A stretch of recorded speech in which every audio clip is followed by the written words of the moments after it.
I was talking to a client yesterday, and we were going over all of his paperwork and everything, and he's in tech, and he's telling me that his big plan. He's like 24 years old. He's buying a house. He does pretty well for a 24-year-old kid. And he's like, I'm buying a house. So for those young bucks out there, like he's smart. This guy's a sharp kid, and he is purchasing a home at like 600,000, all of his own money. And he's like, my goal is that I have mathematically worked everything out to where I'm going to be able to retire by the time I'm 31 years old, right? And I'm like, oh, okay, that's cool. What does that look like, right? Because I feel like retirement is like a fancy word of saying like I'm unemployed but can pay my bills. Mm-hmm. Retirement to me is like you're getting Social Security, like you're Retirement to me sounds miserable right now. right. Well, the point I'm trying to make though is it's like I think the one thing that this young kid doesn't recognize is that if you have the ability to really like work super hard, make really good money, and save it, and do this for an extended period of time, like once you get to the point in his mind where he's going to be able to retire, like your mind and your body won't let you. Like nobody, we'll just use like an analogy. Nobody runs at like 100 miles an hour and then all of a sudden has the ability to just be like, okay, I'm done. Yeah. Like it doesn't work that way.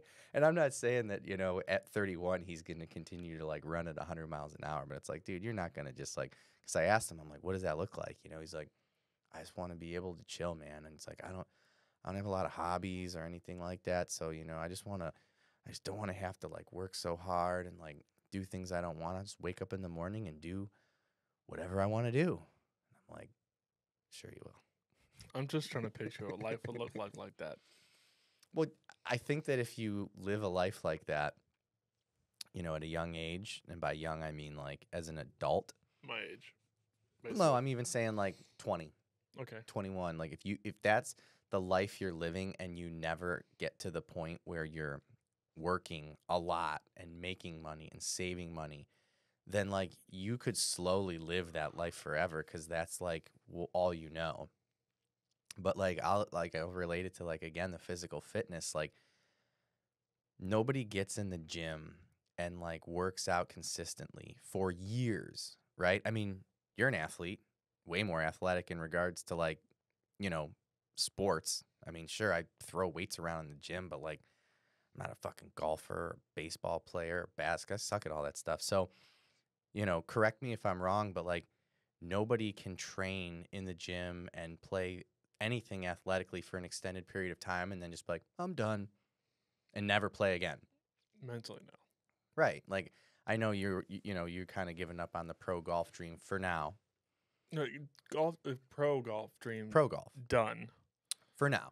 No, it's done. Okay. Golf's not done. Like Exactly. I can still go play amateur golf. I'll play US. I'll go try to qualify for USAM. I'll go do that kind of stuff. But what if someone was like, just try not to play golf? Like, how would that make you feel? I've been doing it for the last few months. It's pretty rough. Well, and that's only a couple of months. Yeah.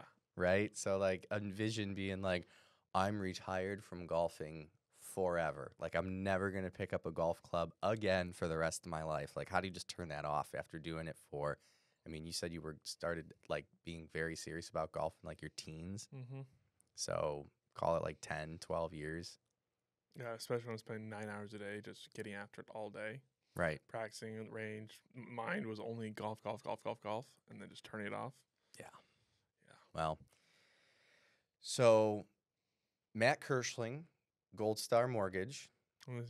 Matthew Kemps, co-founder of Lone Wolf Realty Group at Spyglass Realty, and this is Two Mats, One Market. There it is. So to kick it off on the real estate side, I wrote down 3 topics that I feel are very market specific right now. In fact, they're so market specific, I'm fearful that by the time the episode comes out, it might be slightly irrelevant. However, these are things that happen cyclically, and the one is taxes.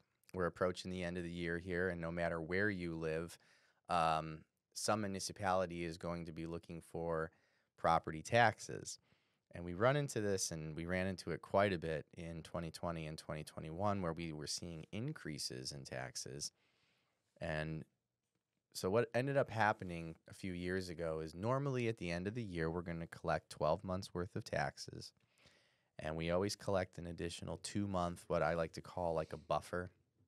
So in the event that, when taxes come due the next year, if they've gone up or if your insurance goes up, we've got this additional, just slush fund, if you will, that we can cover any overages. And this is the way it's been done for years. Well, in 2020 and 2021, we saw such an increase in taxes that even that 2 month slush fund was cutting into, the taxes and insurance were cutting into that slush fund. And so what happens for a buyer is when your escrow account goes short, they basically they take the difference and they stretch it out over 12 months and put it on almost like a 0% interest loan. But ultimately, you get a bill in the mail and your payment goes up. And it's only for 12 months, but I get a phone call, of course, like, I thought I had a fixed interest rate. Why is my payment increasing? And of course, it's nothing we've done. It's because of the taxes.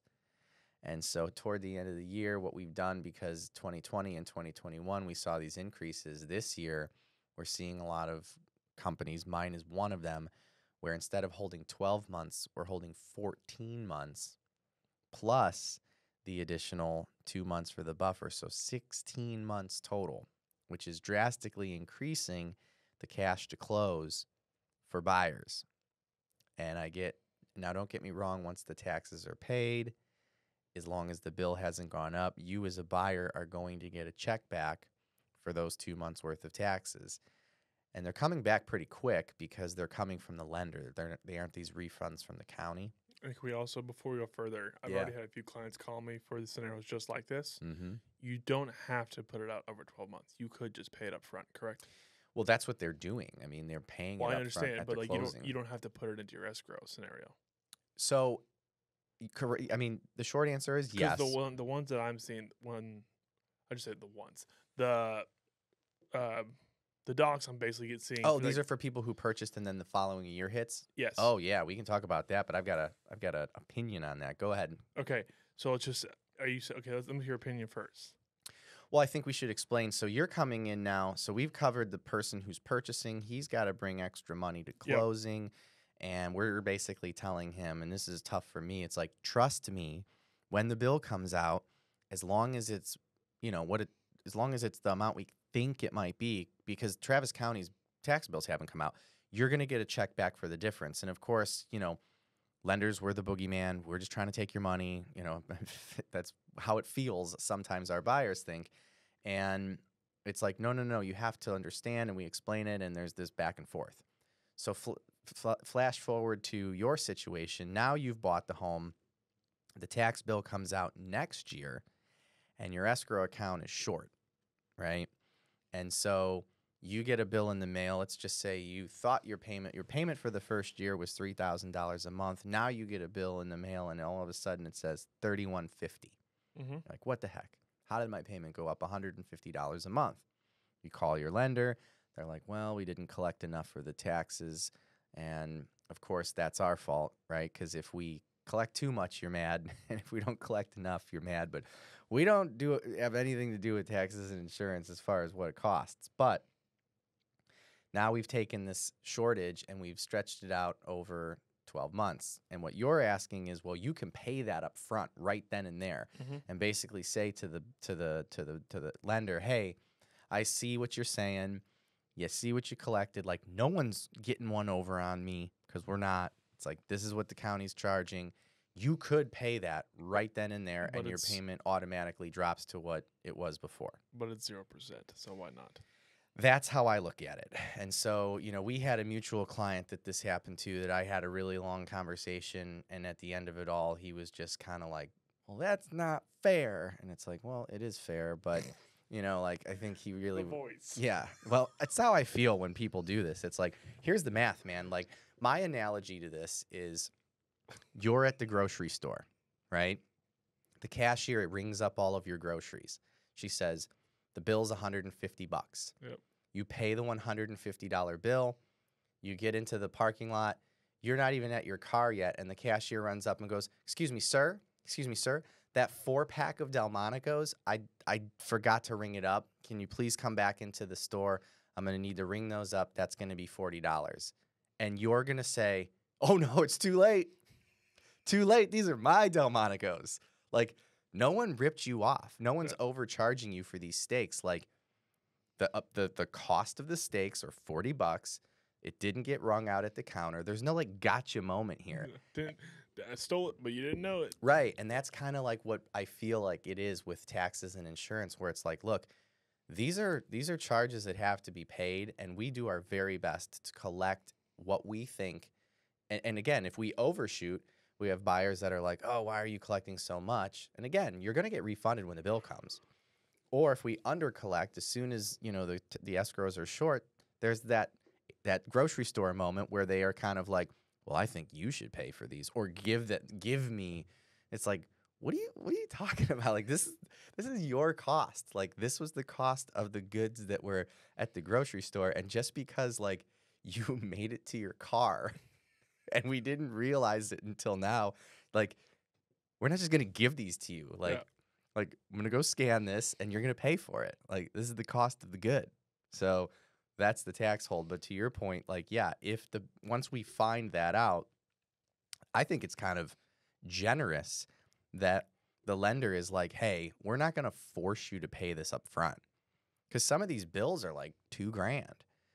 More than that. Right. Well, okay, I mean, thousands, right? Let's just say thousands of dollars. So like, I can see the frustration to a buyer. Then a year later, they're like, oh man, I wasn't really expecting this. I see how much this is. I see that like we're not profiting. No one's profiting on this but the county. Like, explain the new construction side too. I will, because this is the whole idea behind this. Actually, is stemmed from a conversation of a disgruntled buyer of one of my other agents that I work with. So anyway, they are not making you pay this up front. They'll stretch it out over 12 months. And in my opinion, it's like, take the free deal. It's at 0%. It doesn't cost you anything. You pay your higher payment for 12 months, because otherwise you're stroking a check, right? Like, keep the money. That's my opinion. But some people just can't sleep at night, and you've just got money sitting around. I guess go ahead and give it to the county or the bank or whoever. I'm not a financial advisor, but it makes absolute zero sense to not utilize 0% interest. Yeah, I mean, why wouldn't you? But to your point with the new build, so this whole conversation and this whole idea actually stemmed from, we had a situation where I was working with a lender, and I was working with a real estate agent, and the real estate agent wanted to get the buyer over to me. And the reason for that is because as a real estate agent, I feel like if you don't have control over the lender, like, you're going to have a bad time, which is exactly what ended up happening in this situation. So what the lender did for the builder was, this buyer wasn't going to qualify without without them reducing the tax amount and utilizing the amount of taxes that was being taxed on the land only, right? So what that means is like, you go to the county record, county hasn't tax assessed the property with an actual house on it yet. They're tax assessing it as land. $45,000 typically is like what you see on new construction. 35 to 40,000 on these just vacant lots, Right. or slab lots. Correct. Yeah. So the taxes on this property at the time are like $65 a month. This is like a $450,000 new build. And so, of course, the buyer, and like, buyers, please listen to me. Like, it's almost like she knew, but she didn't want to believe it. So I'm coming in at a payment of like $2,700 a month, and this other lender's coming in at a payment of like $2,200 a month. I got a deal. It's like a $500 difference. And of course, she's like, well, I'm going to go with this other lender. His payment's less. And I'm showing her like the principal and interest portion on my payment is like, we weren't very far off. It's like, I'm $90 a month difference on your principal and interest. And she's like, well, I'm they're $500 less. And it's like, but the taxes. And so this lender's like, so the real estate agent even went to the extent of contacting the lender and saying, like, what are you doing? This is misleading, right? Like, these taxes are going to go up. You're pulling this buyer away from a better deal with principal and interest. And like, this is totally like misleading. Now, this was actually in an email too. This lender, I always wonder when people like clap back real hard if it's because they know they're guilty. This lender was like, "Oh, it's totally unprofessional that you sent me this, and like I'll report you to your broker." So the funny is, I've heard this story before. Hearing it again is even just more ridiculous. Right? So she ends up closing, and of course the bill comes out, and the payment's higher, and everybody's upset, and it's kind of like an "I told you so" moment. So It's not a foreclosure moment, right? no, Okay. no, and so like what ended up happening was, That's a lawsuit right there. yeah, I agree. But yeah, I mean, long story short, buyers that are out there, if you're shopping lenders, like the only thing we have control over is our rates and our fees. Everything else that's associated with your transaction, if you're like, "Oh, well, the title charges with this other lender are only $2,000. Why are yours $3," like it will come to, it will come to reality soon. So, yeah, those tax holds on new builds though. Maybe this is gonna be involved with the NAR stuff going on. More disclosures explaining what they come from. Well, you guys are required to disclose something about like mud tax, right? With any kind of MUD notices, PID notices, we have to disclose all of that. Mhm. It's a new section on the 1 to 4 family contract. Gotcha. Yeah, I mean, because even with what I've seen other lenders and how they're getting away with it is they're making the buyers sign. Because now that you said, "Oh, it sounds like a foreclosure," it's not a foreclosure situation because she wouldn't really have anything that she could do because she signed a document that stated she understood that like taxes and insurance can obviously increase, and the amount that they're currently collecting is like a lower dollar figure based on the land. So she's just like signing that off, like, "Oh, I'm aware of it." But what drives me crazy is like I was just surprised that they were willing to even approve her with the lower dollar figure. Um, and again, the reason that it had to be that way was because she wanted to, instead of, she was very concerned about her cash to closing, and this other lender was doing it this way because it was allowing her to bring less cash to close. Because the way that I was structuring the deal was I was like, "You've got to bring more money to closing because we've got to get this loan amount down lower because you're not going to qualify any other way." So they were financing like, I don't know, 350,000, and I was like, "No, I can only finance you up to like 275." So it's like, you got to bring 75 extra K, which she had. I was like, "I don't want to part with that. I'd rather just go with them." And like, okay. So taxes, man, it's coming. Anything you want to cover on the tax side of things? You cover most of the stuff. If you're watching this and you live in Austin, Texas, Williamson County taxes are out. They're due January 31st. Travis County taxes, I have not seen them get sent out, but I will update this when they do get sent out. I need to know when they come out. Yeah. I would glad you brought that up. So Travis County is not out. Not that I'm aware of. I haven't seen any notices yet. So we are basically 5 weeks away from them being due, and they're still not out. I haven't seen, and put it this way, I haven't got a single text. I don't live in Travis County. Mm-hmm. I haven't got a single text from a client asking me about what's going on with my taxes. Typically, this time of year, I do. Yeah, I mean, I feel like this year would be an easy one for Travis County. We can get a really. You want to get a live? Yeah, let's get. You pull that up. Let's get a live understanding of where we are with taxes. Yeah, I want to know because I would love to not have to collect those additional 2 months that I somehow have to defend, yet has nothing to do with me. But I think it's better to do it up front than to do it later. It's just in certain situations, sometimes the client's like, "I don't have the extra 2 months to close. Like, how are we going to close this deal?" And that's always like, "Oh boy, what are we going to do?" And then, of course, every real estate agent's freaking out on me, like, "Why are we doing this?" It's like, because it's kind of the right thing to do. Just so you know, I'm using your name as the search. Oh, that's fine. I genuinely want to know. So, you're just doing my dirty work for me. You're fully paid.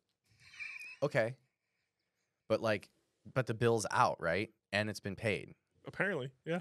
Okay. I'll click on the exact. I'm not going to show this on the podcast, but here. Yeah, but like the bills, like no current tax information is not available. Right. That's what I thought. Yeah, I know I'm paid up. I mean, I'm not. Sorry, you take me for it. I didn't mean to throw you on blast. My taxes are paid, guys. All right, so just there it is. But no, the bill hasn't come out, so I haven't paid my 2024 or 2023s yet. No, you haven't. Right, because we don't have the bill. So back to his statement. He has not paid his taxes. Yeah, I haven't paid my well, yeah, because I'm waiting for the bill. I'm waiting for my line in the grocery store, and guess what? If they misring 4 Delmonico steaks and the girl comes out and says, hey, we didn't get you for these 4 steaks, I'm going to be like, no problem. Let's head back in there and pay for those because I pay my taxes. Moving on from taxes, one that I want to have you kind of touch on a lot more because you're going to know more about it. So we've talked a lot about these like lawsuits, and I just saw an article come out. I guess there's a bunch of Texas brokerages now specifically that are, these class action lawsuit attorneys. They smell blood in the water. So everybody with a law degree now is like, how do we sue someone in real estate? It's unbelievable how much these attorneys are making too. Yeah, well, no one. Hey, you can't. Attorneys are allowed to make a lot of money. Real estate agents aren't. Billions. Yeah, but the people, the original complainants, or what do you want to call them? Okay, plaintiffs. Yeah, thank you. They're gonna get $1,500. That's it for the class action. So if you were part of the class action, you're getting $1,500. We went over this in a large company-wide meeting yesterday. Interesting. And the attorneys are the ones making the dough. Billions. Well, yeah, man. If you want to get $1,500, just go hop on. Just remember the 4s. Yeah, exactly. 4. That's all you got to remember. 4. But what I wanted to get into wasn't so much about the lawsuits specifically, but this is kind of just like a what if scenario, and I want your take on it. So I asked you before, but I'll ask you on the podcast. So you pay ABOR. Austin Board of Realtors. Right, which is the Austin Board of Realtors.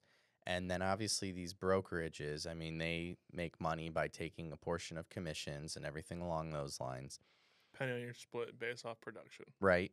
And then there's the National Association of Realtors, and how do they profit? How do they make money? So I'm not a broker. I am an agent. I would assume that there's a fee built into our Austin Board of Realtors. I'm so guilty of this. I just pay my dues. Okay. We can go back to the research portion, and I can see. But I'm pretty darn sure that there's a payment when you pay your ABOR dues that a portion of it goes to NAR, National Association of Realtors. Mm-hmm. So back to your original point, with everything going on, is everything going to basically fall back out of the agents for additional cost? I mean, it would. I mean, you think, what do they say? Like, shit rolls downhill. Yep. So if brokerages are having to pay for lawsuits and the National Association is having to pay for lawsuits, I think it's just organically, isn't it going to become more expensive for a real estate agent, like the little guy, in terms of his dues? It could be in 2 different ways. Okay. So I can see the dues scenario happening, but I don't know that's like paying taxes to your board, basically. Mm-hmm. I don't know if that's going to be enough money coming in, where I actually think that there's a fee to brokerages, and I was talking about this yesterday with somebody else. Splits aren't as enticing as they are now. I see. Because I relate it to we have insurance agents on here on a regular basis, and insurance right now is very expensive. And the reason insurance is so expensive right now is because of a lot of the natural disasters that have occurred, hailstorms, wildfires, tornadoes up in North Dallas. State Farm has pulled out of North Texas completely. And the reason that the premiums are increasing is because the whole way it all works is everybody pays into a slush fund. And when that gets depleted, the only way that they can replenish it is they have to increase dues. And so how is that any different than if all of these, lawsuits are coming down on these real estate, whether it's brokerages, organizations, whatever it is? I feel like organically it's just going to become more expensive to hold a license. At the same time, buyers agents have to negotiate their commissions. Right. Yeah. Well, and so this can be looked at in a couple of ways, and I definitely see both sides. My industry went through something very similar in 2009, and it can be looked as a positive for, obvious reasons. You're going to have more regulation that's going to be beneficial to the buyers and the sellers, but it also might eliminate some of those agents that are only doing 1 or 2 transactions a year. What are your thoughts on that? Get the fuck out of my industry. So to kind of touch on that, the whole idea of that, one thing I said this analogy this morning, and I don't know the answer to it, but if you look at like the medical field, right? Mm-hmm. And I honestly don't know this. I would love for someone in medicine to explain this. But if I go to college and then I go to med school and I learn how to be like an open heart surgeon, right? Number one, how many open heart surgeries am I allowed or do I have to do before like I don't have to have someone looking over my shoulder, right? I don't know. I don't know, but I would envision I don't get to like rock out on an open heart surgery on my first try by myself. I just, Really hope not. right, I hope not. So how many do I have to do before I'm no longer like a junior surgeon? I know who to ask for this too. Okay, Well, we can bring him on as a guest. that'd be awesome. Andrew Contact, talking to you. All right. And then number two, once I get to that threshold, so let's just pretend that I have to do 10 open heart surgeries with like my senior surgeon looking over my shoulder, coaching me, everything along those lines. Once I do 10, is there a number from this point on of surgeries that I have to do before it like drops me back down into like Like all your like airplane hours, you have to stay current. right? Yeah. So like, okay, I do 10 surgeries. Finally, like, you're good. You can do them on your own. And I go on in the next 10 years to do like 10 every year. I've done 1,000, or excuse me, I've done I've done 100 surgeries, 100 open heart surgeries. And I go, you know what? I'm gonna chill. And I take like 2 years off. After 2 years, am I allowed to just be like, yippee ki yay? Here we go. Nothing changed. Nothing changes in 2 years.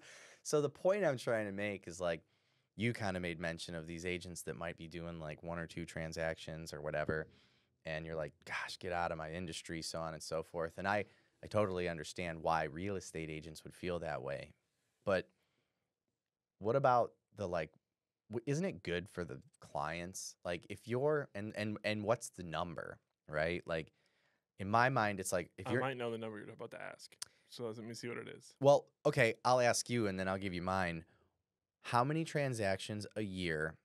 First, let's pretend like we knew that you needed to do 10 surgeries and then from there. So, how many transactions do you think, as a licensed brand new real estate agent, that you should be required to have almost like a senior real estate agent that oversees it and gets a portion of your commission? But isn't that kind of the brokers? Isn't that what they're supposed to be there to do? Supposed to. Explain this to me. Yeah, you're supposed to do that, but you get assigned an agent to basically mentor you through the process. Mm-hmm. Same thing as Pace Morby. Okay. That's a joke. Right. And walks you through the entire process, and that's how you learn. Because it's not everything you learn going through your real estate course. Since it's in classes, like you need to know that stuff, but it doesn't apply to your everyday. Like you're not gonna learn how to negotiate by learning on a class. Like you're gonna have to figure that shit out in sales. You have to understand how that process works. What processes look like, how long they take, when do I introduce you, how important is it for me to introduce you being Kirschling? Yep. Is it important for me to understand what their financial scenario is before I go show homes? Is it important for me to know what their payoff is on a seller scenario? All these different things. You're not taught these things on real estate classes. So I would say for me, it took 2 years. And so is there any sort of, if I get licensed today, Yeah. I mean, you made mention like mentorships and all of this, but that sounds like something a responsible person would do. There's no like rules or regulations put in place. Like I can get licensed today and I can just start going out writing contracts with buyers and everything along those lines. Basically going back to my open heart surgery thing. Like Yep. I could just, I'm a doctor now. Oh, what's that? You need a quadruple bypass? Come on in. Like how many of you done? Like 0, but I've gone through medical school. I'm good to do it. Right. Exactly. And so what's interesting about this is that you've heard, you know, the part that I find very hypocritical about this lawsuit and about kind of what we're talking about, I can see people right now, they're like, real estate is an open heart surgery. No, it's not. No one's going to die.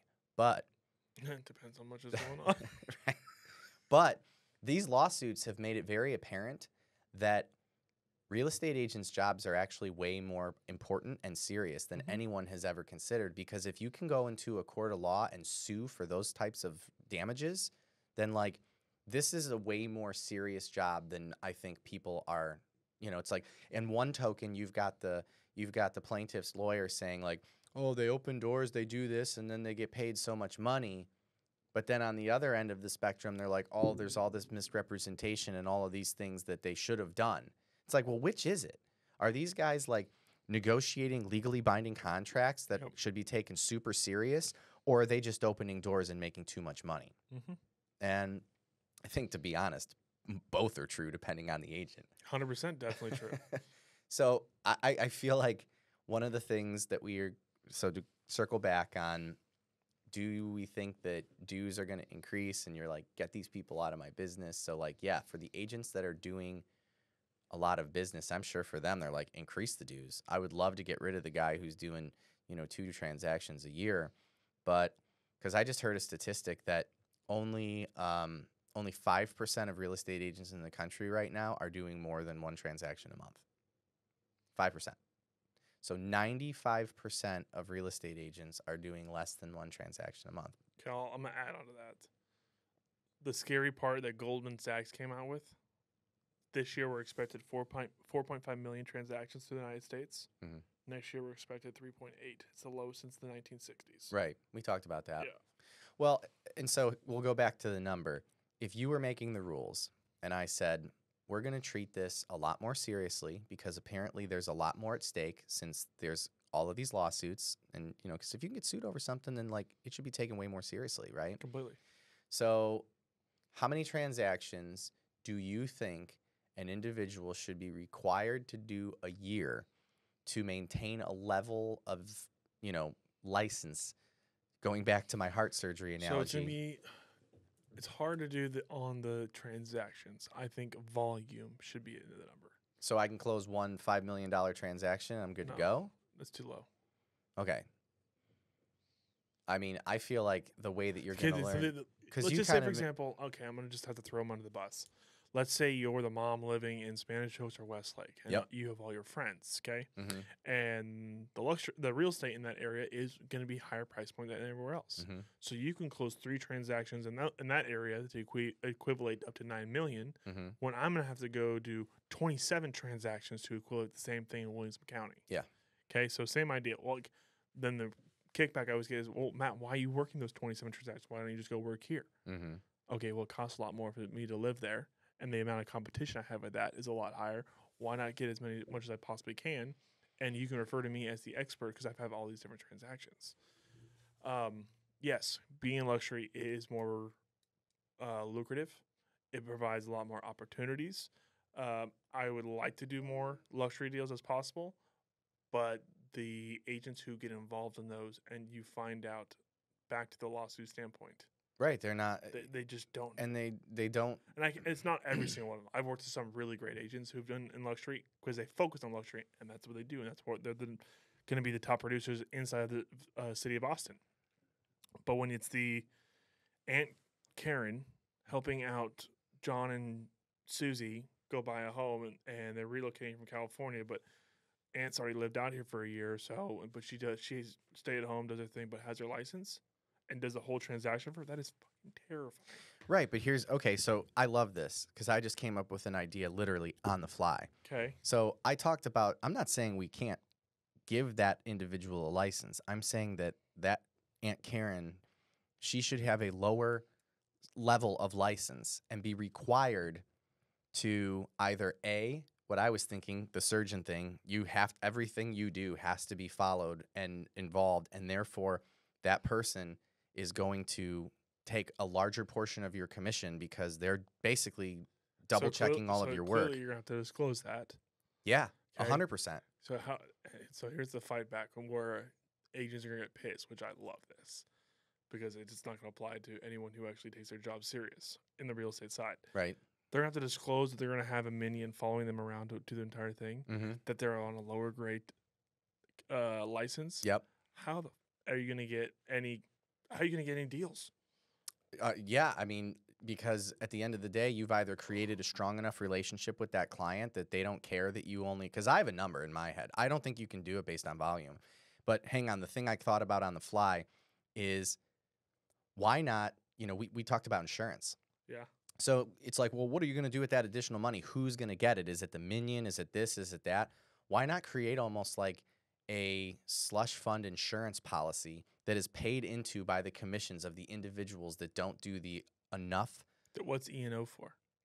Yeah. So, I mean, but that's, again, I guess that goes back to that's why you should pay more of your commission into whether it's your brokerage or your E&O, because you're a liability. Mm-hmm. I'm sorry. Like, if you're doing, so my number, the number I would suggest is if you are doing less than 4 transactions a year, right? So four is the number. Still not enough. 4 is I agree, but that if you're, let's just say 4, you're in. You continue to keep your high level of license, Okay. right? You're basically doing what you're doing. But if you only close 3 or less transactions, so let's just use the number 3. You close 3 transactions in 2020, 2023. In 2024, you're getting a letter for your renewal from, Takes real estate commission. ABOR, who says, "Hey, you only closed 3 transactions. I don't care if you close 3 transactions for $10 million.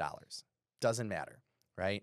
You're going to now have a lower level of license. You're going to be required to have a certain additional checks and balances on all of your things, so on and so forth, until you find yourself in a position of closing, 4 transactions a year." And you think that's a low number. Great. I love it. Then it's something that we should probably all try to agree on. Because the luxury market's the only debate. I think 8. I, Like if you close, okay, let's just do like rough numbers. Let me get this a little sticky, just because I need your numbers. In my Well, head. I'm looking at it more along the lines of not like getting agents out of the industry as much as I'm looking at it as like having a level of experience and protecting the public. Yeah, Agreed. Because I think if you're not doing 1 transaction every 90 days, you are not, like, it's like going to the gym, right? Like, you can't just go to the gym and like work out with a personal trainer and like bust your ass and have like the best workout on a Tuesday and then not show up for like a couple of weeks and, you want to make it either a volume or units? No, I'm telling you that if it was 8, if you close 8 properties at the at the median price point, you still make $100,000. But the reason I like the units is because we've got to make this a nationwide law, right? So to your point, like someone in Cleveland, Ohio, where the average price point in Cleveland, I think, is like 185, even at 4 transactions, I'm more concerned about the number of reps you're doing. It's not going to be a nationwide law. It's going to be. Should be. We're playing in the land of make-believe here. Yeah, we are, but that's so many years down the road. I think you're going to see National Association of Realtors send out so this is what I actually think is going to happen, going back a little bit further. But back out of make-believe land, what we want to happen and what we think is best, what actually I think is going to happen. There's going to be a promulgated form for the buyer rep agreement that is like all brokerages are creating their own right now, where it's stating that if seller is paying X percent, then you have to compensate X percent, and if that X percent isn't totally met up through the already compensated commission, buyer, you're responsible for this. And that when you have a buyer rep signed, you have to have that signed. They're also, I think, that's what I'm going to do next. So at first substantive conversation, you're supposed to provide the information about brokerage services. Okay, I'm going to tell you that 80 is just a guess off numbers based off my experiences. Probably 80% or more agents do not provide that. Oh, more than that. Right? More than that. For substantive conversation, right? They just usually throw it in their email. It sits there in the email. If they want to click it, they can click it. They are not walking them through the actual document, explaining what it is. You have your broker, you have your sales agent, you have your sub-agency, you have everything else that goes along with a brokerage inside of that form and how a transaction creates. Then you get into if it's a seller, the listing agreement, and if it's the buyer, it's the buyer rep agreement. On the buyer rep agreement, I think there's going to be an IABS and a buyer rep agreement that gets merged into one with full disclosures of everything that's going on, and you're going to have those disclosures on first substantive conversation, whether it's on the buyer side specifically, because if you do that on listing, it just wouldn't make sense. At first substantive conversation, you have to present them the buyer's agreement. You have to present them the IABS. They have to acknowledge it. They do not have to sign it, but you have to provide it to them, and they have to understand it. And then for them to proceed forward with you, because you can't provide any negotiations, you can't provide any advice, you cannot provide anything without a signed buyer rep agreement. Can I still show you homes? 100%, but you're my customer, not my client. because I literally this morning watched a local real estate agent here who I have never met, but I follow, and I swear it made me sick to my stomach. They're doing this panel, right? And it's 4 agents, and then you never see the audience, but they're supposedly like answering questions, and it's all just clips. It kind of looks staged to me, but that's not the point. So he says, yeah, these exclusive buyer rep agreements, me and my brokerage, or me and my team or brokerage, whatever, we don't get them signed until the buyer finds a home, because our value add is, I sometimes have clients that want to work with multiple agents, and we're okay with that because we don't want to have anyone feel like we're trying to force them to Do I work know with this us. agent? I'll tell you after this. I felt like I needed to unfriend him because I was like, this is fucking disgusting. Like, what are you talking about? So he's running in like the opposite direction of all of this, trying to be like, I'm Mr. Nice Guy. I almost felt like it was a situation where it's like the woman that's like, I don't mind if my husband sleeps with other women. Especially Like, what they exactly say. if he needs to get it out of his system, totally cool. But when he's ready for me, like, I hope that I provide enough value that like when he's ready to like basically, he's not going to go to those other women. He's going to come to me because I've provided so much additional value, more than these other agents that they're working with multiply, that they're going to end up using us. And that's really, he finished it with, that's our big value add when it comes to buyer's representation agreements. And so the first part was like the sales side of it that just made me throw up in my mouth. But then the other part of it was like the legality of it. It's like you're totally just almost like taking what they're trying to do to fix all of the problems that are out there right now, and you're basically saying like, oh yeah, I'll just continue to do this. And then when the buyer finds the home, you're going to be like, hey, here's your buyer's agreement. You're working with me as a buyer. And then what happens if they read it and they're not like good with the terms and conditions? Now they're scrambling to find another agent that they worked with. And like, how are you talk about a bait and switch? Like, what if I don't make you sign it up front and then all of a sudden you find a house and I'm like, yeah, my buyer's commission, it's 6%, just me. And you're like, what? That's freaking insane. I'm like, well, think about all the value that I've provided. Like, how am I just now finding this out? And now I have to scramble to go find another agent while there's multiple offers on this home, and like, I'm pissed. On the flip side, though, not to discount that scenario, you could literally throw a rock and find an agent in Austin, Texas. Well, that's true. Yeah. But now I have to find an agent at the last minute to write me a contract on a property that I'm literally trying to write on today. That's the part that's effed up. Right. Yeah. And it's like, talk about potential bait and switch. And of course, if you were to call them out, they're like, we're not going to charge anything different than anyone else would charge. Like, sure, buddy, maybe. But like, I don't know. It just kind of like rubbed me the wrong way that here they're trying to come up with solutions to make sure that buyers don't feel misled. And your solution to it is, hey, work with multiple agents. I'm not going to present anything to you until the last minute. Like, do that. I'll play you the video. I watched it this morning. Okay. So let's get into the kitchen. Okay. Let me see that Post-it note. All right. Let me see that. Yeah. All right. We're gonna jump right into Lone Wolf's kitchen. These are gonna be for the games for college football on Saturday. Let's load these up. Can I change my pick on the Browns? We can call the editor. Who do you want? Browns? No, Deshaun's done, dude. I know. That spread's got to be way different now. Let's give me a look at it. I think we stayed away from the Browns altogether, though. I always forget. I'm just really... It did move 3 points. Yeah. It's a -1. Yeah. They're still favored to win, though. Really? PJ Walker. Or no, I think they're starting DTR. Are they really? Yep. All right. Hang on. Before we start on this, I want your take on if we could get a quarterback quickly. Like my team did? Yeah. Who would we go after? Shout out to my best man, Brian Scott, in the CFL. I had somebody say, why don't we go after Tom Brady? Just pay him for like, what do we have left? Like 6 games? It'd be kind of sick. Tom Brady shows up For and the Cleveland wins a Browns? Super Bowl for the Browns. Then he would really be the GOAT. He already is, but that'd be right. like No, I ultimate- mean like he'd be the like he might be God. right. He'd be the football god. Tom Brady. If you listen to my podcast, we want you on the Browns. Hopefully you'll do it on the cheap. Yeah, we did that. We did all of those. See, we're just ahead of schedule, man. That's good though, because then when we get them out, we do it right. Mm-hmm. Well, Yeah, nothing to do about these. There's none that spreads out. it's going to be a good week for NFL. I'm excited about it. I'm curious to see how we do, without Deshaun again. I mean, we made it this far. He's only played like 4 games or something.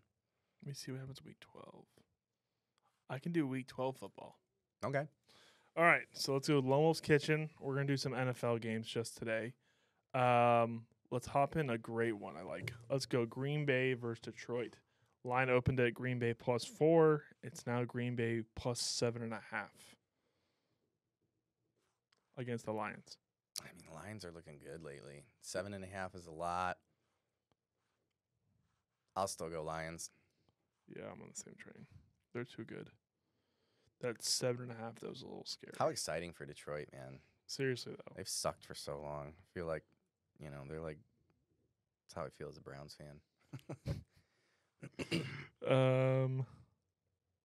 Seahawks are kind of sneaky good. What else do we want to do? Let's go. I like this one a lot. Miami Dolphins -2. New York Jets +2. Line opened at 2.5. I'll go Dolphins on that. Okay, you want Dolphins -2? Yeah. Um, Where are they playing? in New York. Ooh. No, I'm going to take the Jets. Okay. Just because they're playing at home. We're on the same. I like that a lot. +2. I would also probably bet money line too. It's going to be cold. New York fans are crazy. All right, let's get one more. So you want a really crazy fan game? Let's do this crazy fan game. Pittsburgh +5, Cincinnati -5, opened at +4.5. Cincinnati's winning that game. No, they're not. They will. Okay, we're on opposites. I think Cincinnati is absolute shit this year. That's the bad. It's an Ohio thing. Or, you got Pittsburgh, Ohio. Okay. Division game. Oh, I just had to lead Loki and Elgin. Nice. Well, let's wrap it up here. I want to show you this video before you leave. Matt Kirschling with Gold Star Mortgage. Again, looking to have those conversations. We're getting to that end of the year where the famous saying is, "I'm going to wait till next year." Well, that's fine. You still need to have a conversation with me right now so that we can make sure you're prepared for 2024. And again, I'm Matthew Kemps, co-founder of Lone Wolf Realty Group at Spyglass Realty. Same center as Matt. If you are looking to purchase next year, or we're trying to push your listing off to next year to where it could be in a better market, a better place. Obviously, no magic, no magic crystal ball. Let's plan accordingly. Again, phone numbers are going to be up here. Calendar link down below. Emails down below. Feel free to reach out to us so that we can dedicate time with you. Thank you so much. Let's get it.